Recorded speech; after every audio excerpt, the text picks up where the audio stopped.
Le conclave sur les retraites, version Bayrou, censé trouver des pistes pour amender cette réforme des retraites votée en 2024. Est-il enterré désormais? Bonjour Béatrice. Bonjour David. Béatrice Mathieu, grand reporter à l'Express.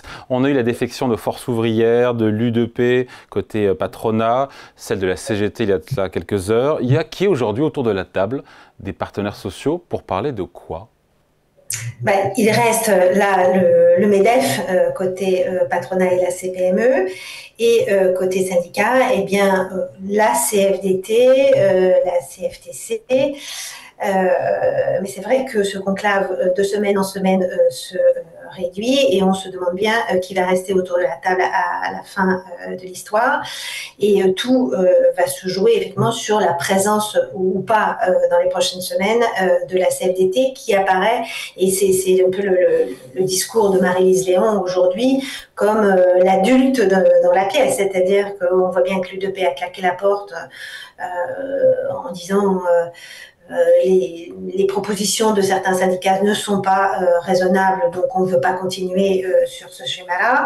Et puis les syndicats les plus durs, FO et CGT, eux, campent sur la position du 60 ans même. On n'est même pas sur le 62, mais sur le retour à 60 ans. Et là, quelque chose qui est inacceptable pour le patronat.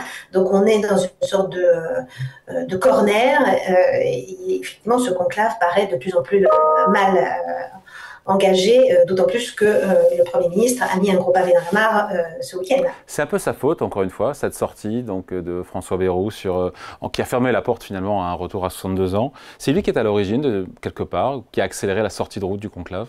Voilà, c'est-à-dire que ça, effectivement, alors on peut se demander est-ce que c'est une faute de quart ou une stratégie politique. Parce qu'il avait dit, Béatrice, il avait dit que c'était pas un totem. Il avait dit que c'était pas un totem, l'âge. Voilà. Tout à fait. Alors, quand il a lancé en fait ce conclave, il a aussi dit on va pouvoir discuter de tout sans tabou et sans totem. Donc, ça a été une des conditions aussi, le sans tabou et sans totem, cette sorte de promesse, en fait, a été une des conditions de la venue au départ de FO et surtout de la CGT. Alors, ce qui est assez curieux, c'est qu'à ce moment-là, il redonne la main en fait à la démocratie sociale, aux partenaires sociaux, et en faisant appel à d'une certaine façon, à leur responsabilité, en disant regardez, finalement, ça marche bien sur la GIRC-ARCO, et c'est vrai que finalement le système des retraites complémentaires est plutôt bien géré.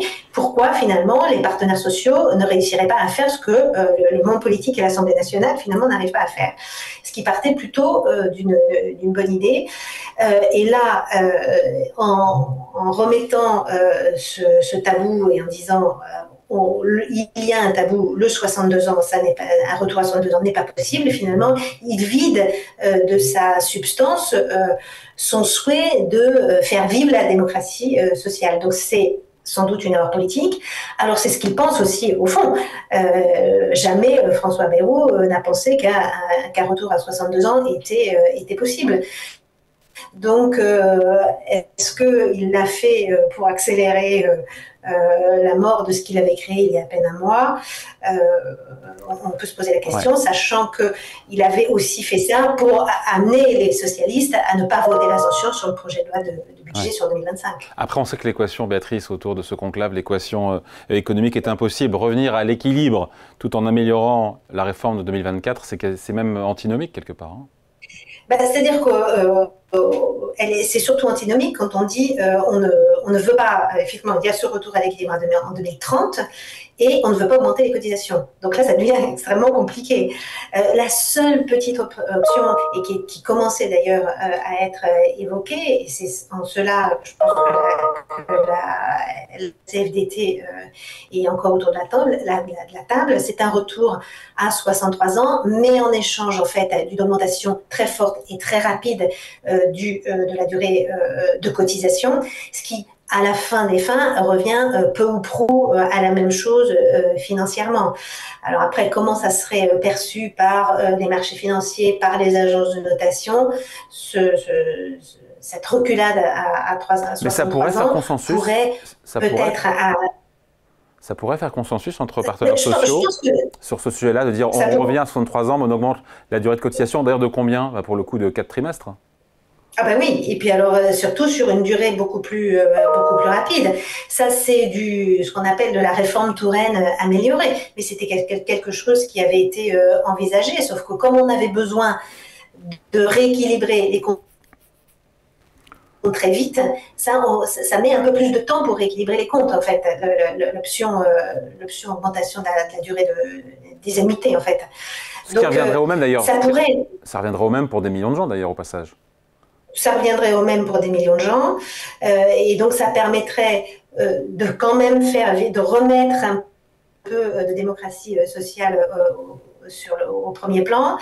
Ça permettrait de calmer les syndicats, et surtout s'il y a aussi des avancées sur la retraite des femmes, la pénibilité et surtout l'emploi des seniors. Donc le conclave, il est enterré ou il n'est pas enterré alors? Il n'y a quasiment plus personne autour de la table. Je pense que là, il est très mal parti. Il est très mal parti et tout va dépendre dans les prochaines semaines de la position de la CFDT. Est-ce que la CFDT va continuer à être autour de la table, et est-ce que Maryse Déon va réussir à imposer une méthode de travail et des sujets à traiter? Allez, merci beaucoup. Explication signée Béatrice Mathieu, grand reporter à l'Express. Merci Béatrice. Bonne journée. Merci.